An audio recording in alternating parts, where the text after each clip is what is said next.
Lafiny sosialy kosa no amaranantsika ny fampalalam-baovao ary handray anjara amin'ny asa sosialy ny Café de la Gare etsy Soarandro amin'ny alalan'ny fikarakarana etsika antsoina hoe hediny solidarité du Café de la Gare isaky ny alakamisy farany volana no afahan'izy ireo mandray anjara amin'izany isy apahany amin'ny tombom-barotra azon'ity toeram-pisakafoana ity natokana ao anatin'ny etsika sosialy izay naompan'izy ireo betsaka ho an'ireo fikambanana miara-miasa aminy ny andindiny vaovao vetra.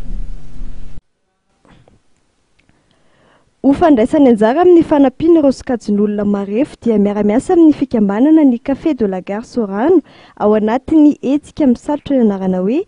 dîner solidaire du Café de la Gare izay tanterahany isaky ny alakamisy farany amin'ny volana.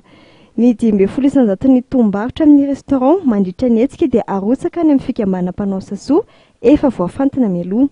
Amin'izao fanombohan'izao izany hoe ny alakamisy 20 janoary izao dia ny fikambanana miaro no mpahazo tombotsoa. Isy ny fanaraha-maso ny fampiasana ny fanampiana ara-bola omena ny fikambanana. Si contrat de partenariat mihitsy zany entre ny Café de la Gare les associations bénéficiant les vols des femmes comprendre moa zany contrat de partenariat hoe misy obligation zareo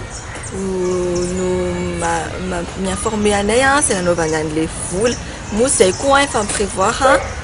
descendre sur terrain direvanay